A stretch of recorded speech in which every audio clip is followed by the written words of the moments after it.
კრიბის გრანდიოზული შოუ 4 ხორთა ბრძოლაში 4 ქართველის გამარჯვებით დასრულდა. რინგზე სადებიუტო ბრძოლა გამართა და განელი მოკრივე დაამარცხა ლაშა გურულმა. ტრიუმფი დასრულდა ასპარეზობა ლაშა კერესელიძემ, გიორგი ჭიღლაძემ და ირაკლი მელიქიშვილმა. ღონისძიება რუსთავში გაიმართა და მას ქალაქის მერი, საქართველოს პრეზიდენტი, სპორტის მინისტრი და საკანონმდებლო ორგანოს წარმომადგენლები ესწრებოდნენ.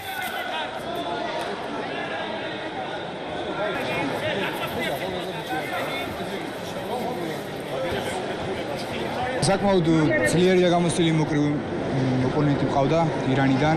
მეათე ბრძოლას ატარებდა პროფესიონალურ რინგზე, ეს ჩემი მხოლოდ მესამე ბრძოლა იყო. ვფიქრობ, რომ წინ მომავალში უფრო მეტი წარმატებები გვექნება, ღვთისმსწავლობით უფრო მეტი გამარჯვება და შევძლებ, რომ ყოველთვის ჩემი ქართველი გულშემატკივარი, ჩემი ქართველი ხალხი გავახარო, გაუბედნიერო ჩემი გამარჯვებებით და მიუძღვნა ჩემი მთელი ეს შრომა და გამარჯვება ჩემს სამშობლოს. ეს ბრძოლა ჩემთვის მნიშვნელოვანი იყო.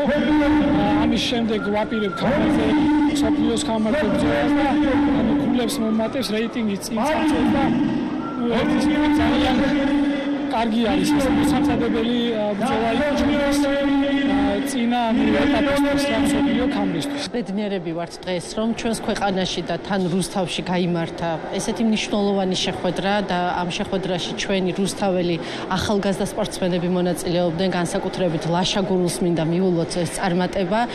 მთელი ქალაქი ამაყობს იმით, რომ ლაშამ ძალიან დიდ წარმატებას უკვე მიაღწია, მაგრამ ყველაფერი დარწმუნებული ვართ, რომ კიდევ წინ აქვს.